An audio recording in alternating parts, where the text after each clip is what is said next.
Very good morning once again, ladies and gentlemen. Excited to be here. I think it's really good to be back to in-person seminars. I think we've had enough of Zoom and MS Teams over the past couple of years.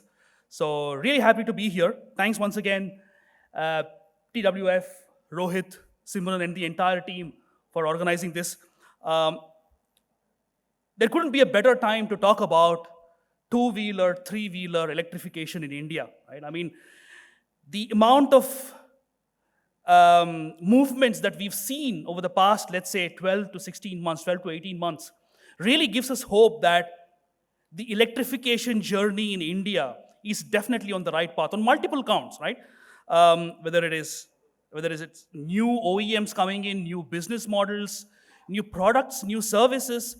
So today, I want to spend maybe about 12 to 15 minutes talking to you about or sharing with you some transformational trends that we see globally, of course, which are going to be relevant to the Indian market as well, right? Uh, so let me show how we think some of the transformational trends are going to impact the electrification, two-wheeler, three-wheeler electrification ecosystem in India, right? So let me start with a few slides on how the globe has performed in terms of two-wheelers, right? Um, when we talk about the GDP snapshot, there are multiple perspectives. A few people are saying, are we going to go into another recession, right? I don't know. I don't have an answer to that question. Uh, Although there have been discussions saying, looking at different possibilities, scenarios, if the Western region goes into recession, what impact it will have on let's say, South Asia. At this point in time, the South Asian market or the Indian market doesn't seem to see any signs of recession whatsoever. So let's hope that continues, right? Post-COVID recovery, different regions have recovered in different fashion, right? Some of the regions have had very slow to moderate recovery, while let's say, some of the regions like South America, right, which is a booming market, very similar to what we have in South Asia, has seen a very, very robust growth. So I think this will continue for the next 1 or 2 years as well. Different regions will see different growth trajectories, as we go forward. Now, this is interesting. South Asia and APAC will still lead the two-wheeler recovery or two-wheeler growth this year and maybe for the next 1 to 2 years as well. Of particular importance is, if you look at the growth rate that APAC has seen, almost 10%. That's a very, very healthy growth. I mean, that is the kind of growth we expect to see in growing markets, emerging markets, and that's definitely a positive sign for all the key stakeholders there. Nevertheless, South Asia, and APAC put together, this part of the world is still going to contribute for a significant majority of two-wheeler sales globally, and that's not going to change. Asian countries, again, just to look at some specific Asian countries here. India, obviously, then you've got the ASEAN countries, all your, Indonesia, Vietnam still contributing to a significant chunk. That China, of course, let's leave China out of the equation, everybody knows that. But having said that, this region, as you see there, ASEAN, including South Asia, is going to be the driver for two-wheeler sales globally. OEMs, obviously, Honda has been on top if you look at it, in terms of the number of motorcycles sold or the number of two-wheelers sold globally. Happy to see that, the Indian OEMs are also performing very, very well globally. So I think that trend is going to continue this year, and hopefully that recovery will continue for the next 1 or 2 years as well. Now, let me come to the trends I spoke to you about, during the beginning. I've got 10 trends for you, Some of the trends you may already know, and that is just going to reinforce the fact that this is going to be relevant to the Indian market. But there could be some trends that we haven't seen yet in the Indian market, but could potentially be a game changer in terms of positioning for all the stakeholders in the two-wheeler industry. The first one, purpose-built modular platforms. This is something we've seen in four-wheelers, we've seen in commercial vehicles, but we haven't seen that yet in two-wheelers. So are we going to see purpose-built modular platforms? Oops, wonderful picture I was about to say. But What does purpose-built modular platforms mean to an emerging or a growing market like India? One, scalability. So you could have a common platform that will support an IC engine powertrain and in the future, an electric powertrain as well, right? So scalability is going to become very, very important, helps OEMs save a lot of money. Number two, customization. With the amount of electronics, mechatronics increasing in of course, two-wheelers and three-wheelers, customization is going to become very, very important, whether it is for a private customer or for a fleet buyer or a fleet customer. Third one, collaboration. I mean, today we are already seeing collaboration not only between OEMs and other industry participants, but also between OEMs. I mean, who would have thought 15, 20 years ago, we have seen the result of collaborations between some big four-wheeler OEMs, right? Big majors, Daimler, Chrysler, for example, in the recent days, very positively, thankfully, Stellantis. How is it going to impact the two-wheeler industry? So collaboration is going to be very, very key going forward. And we are already seeing that. We've got the likes of, Harley Davidson, Bajaj Auto, looking at not only collaboration, but also reviving some of their old brand names, and also looking at new collaboration. So I think purpose-built modular platforms are going to be very, very critical to the Indian industry, number one. Battery as a service. Battery as a service specifically for two-wheelers, electric two-wheelers. Now, there are multiple challenges, let's not forget that, right? But inherently, battery as a service has some very, very good advantages, right? Taking the cost of battery out of the equation, makes EVs a lot more affordable and attractive. So how can we make that a lot more lucrative, right? So you've got, on the one hand, the EV stakeholders, right? Your OEMs, battery swapping infrastructure, battery vending machine manufacturers. Have you thought about that? How many vending machine manufacturers have we seen in India? It's only the swapping companies who have set up their own vending infrastructure. But could that offer an opportunity to a completely new player who says, hey, I'm not going to manufacture batteries, neither am I an EV manufacturer, but I will set up the vending machine infrastructure for you that looks at battery health management, power distribution, loading, and everything related to it, right? That's a new opportunity right there. Needless to say, digital payment platforms. Then you've got these set of customers, individual customers, last mile delivery and shared mobility. So last mile delivery and shared mobility are the prime targets, I would say, for battery as a service, because obviously they have a larger fleet, they are cost conscious, and TCO is the bottom line for them. So if you can take the cost of battery out of the equation, you are making BAS or battery as a service very, very attractive and lucrative. So we've got already quite a few OEMs, some including Indian as well. So what is it going to alleviate? Range anxiety? That is going to be taken out of the equation. Customers don't need to worry about range anxiety. All they need is to drive up to a swapping station, change the batteries, and be on their way. Obviously, collaboration, I spoke about that, gives you opportunity to partner with, you see on this left side, a multiple set of stakeholders, when it comes to collaborative opportunities. So that's number two, life cycle management. Again, we've seen life cycle management in bits and pieces when it comes to commercial vehicles, of course, in India. What is the opportunity for an electric two-wheeler life cycle management in India, right?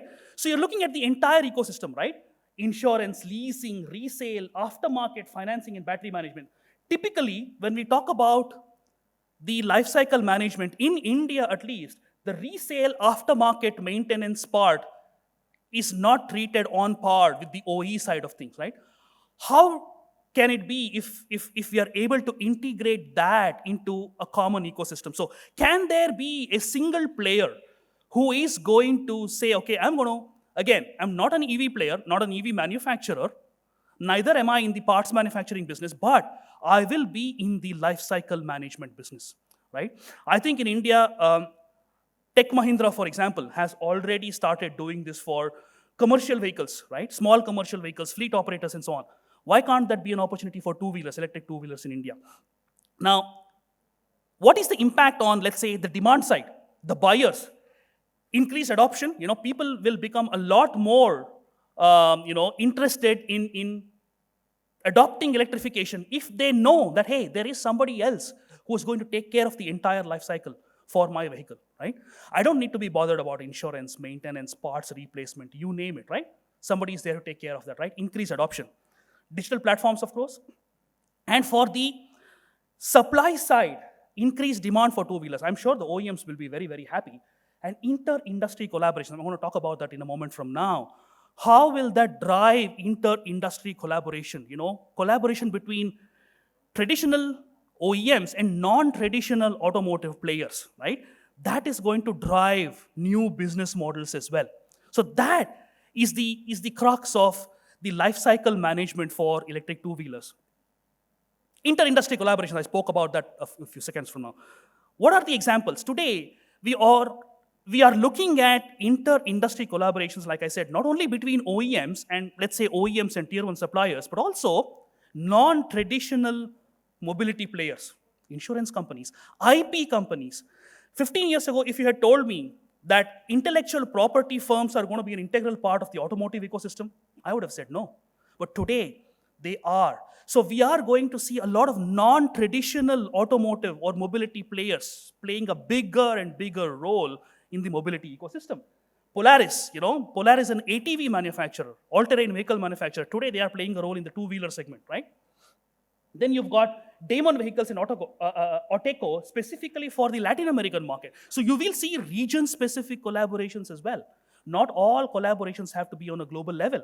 And then you've got Arcimoto and Lightning. Arcimoto, has a tilting trike technology. A trike, essentially, is a three-wheeler. You must have seen in the US or maybe even in Europe as well.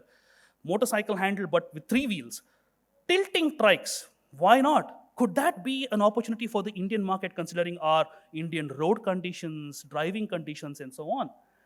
CAKE and roof, right? That's a sunroof is a perfect example again for electromobility and clean technology. And last but not the least, now here you've got 2 OEMs collaborating. Harley-Davidson and Kimco, just completely diverse OEMs. Harley-Davidson is your typical American large, butch, cruiser type motorcycles, whereas Kimco is very nimble, small electric vehicle manufacturer, right? So collaboration like this. So inter-industry collaborations is going to be very, very critical even in a market like India. Airbags for two-wheelers, right? Again, who would have thought 10 years ago, 15 years ago, airbags for two-wheelers could become very, very critical. And we have seen, unfortunately, India is right at the top when it comes to road accidents, deaths, and fatalities. So what can we do to prevent or at least minimize road deaths when it comes to India? So 50%, according to who, 50% of the accidents involve pedestrians, two-wheelers, and cyclists.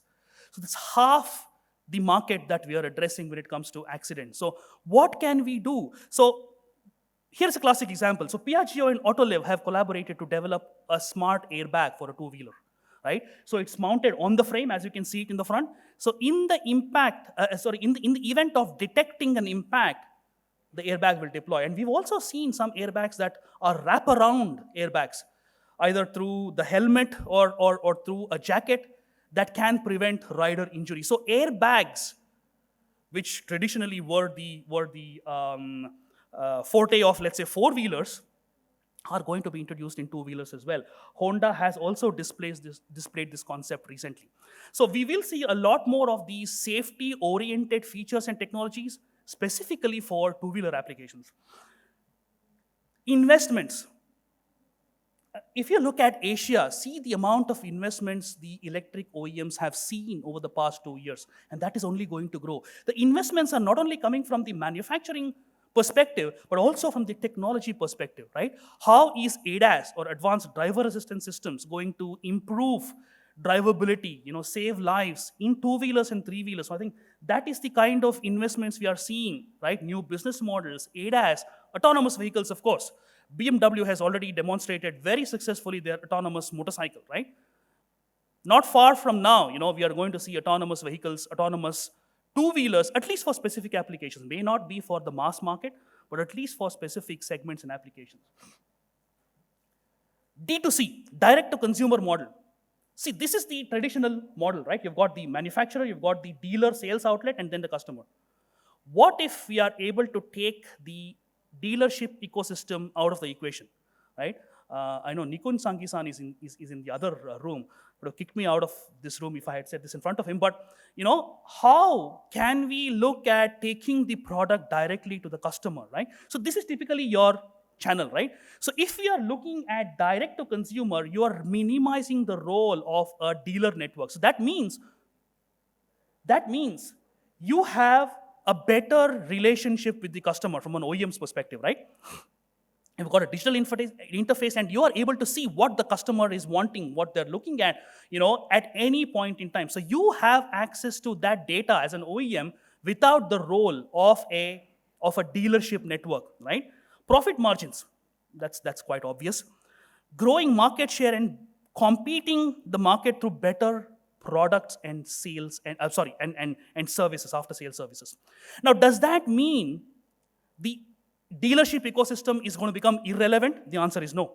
You will still have the dealership, very much present, but the role is going to change, right? We have seen OEMs like Volkswagen, Mercedes-Benz, JLR having experimented with the D2C model.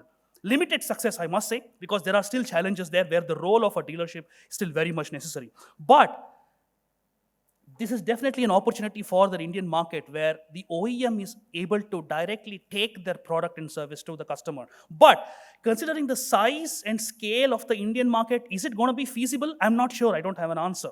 You may still need to have specific dealer networks in areas or in regions where they need to be an interface between the OEM and the customer. But D2C is something that's very, very interesting for India as well. Blockchain. We've all heard of blockchain in the manufacturing space, production space, technology and so on. What does it have to do with the electric two-wheeler industry, right? So there are 4 advantages. One is secure ownership. Now you've got your NFTs or a non-fungible token, through the blockchain ecosystem that you can have that makes your vehicle a lot more secure. Number 2, peer-to-peer vehicle sharing. Just imagine 2 of you have electric or 2 or 3 of you have electric two-wheelers and you want to share the vehicle amongst yourselves. Blockchain is going to help you do that, right? You can have vehicle sharing, you can have energy sharing as well, right? So this is something that a lot of corporates are looking into. Arvind, you spoke about energy, right? A few minutes ago. So how can this become an integral part of the ecosystem? Are we able to share energy credits, for example, or even energy from one stakeholder to another? How can that be made possible through blockchain, right? So energy sharing is going to become, again, a very, very lucrative opportunity. And last but not the least, data monetization. You have V2X with basically vehicle to everything. Vehicle to vehicle, vehicle to infrastructure, vehicle to pedestrian, vehicle to communication, and whatever it is, V2X, anything.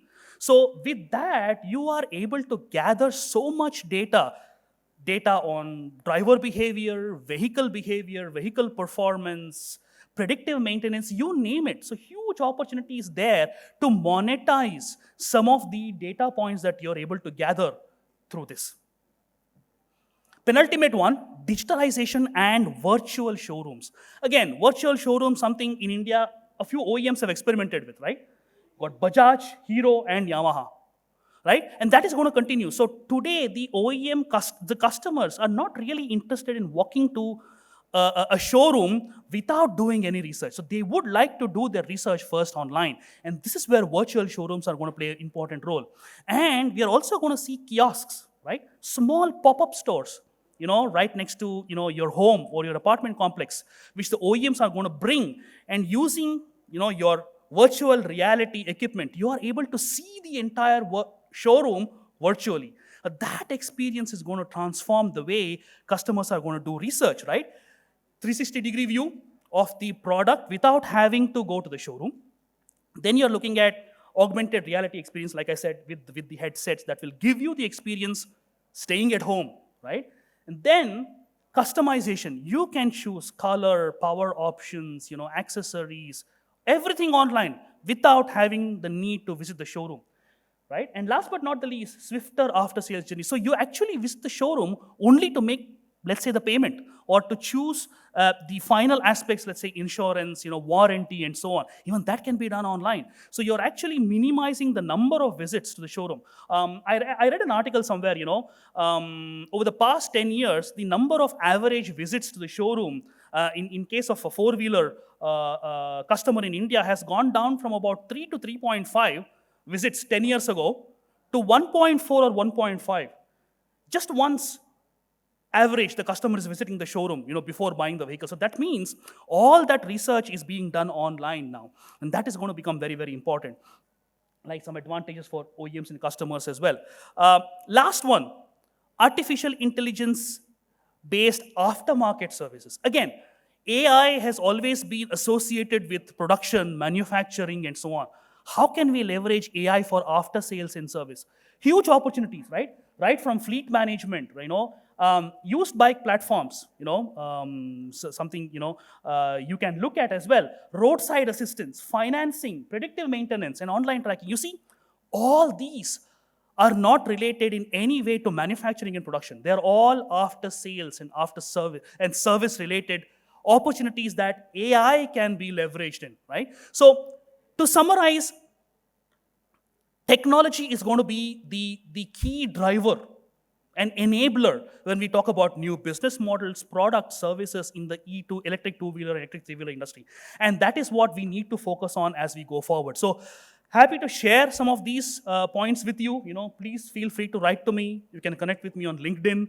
I'd be happy to share some data points, some content with you, and we could continue this discussion offline as well. So thank you very much once again. Really appreciate it. I'm sorry I took a couple of minutes more than I was told to. Sorry, Simran, but over to you.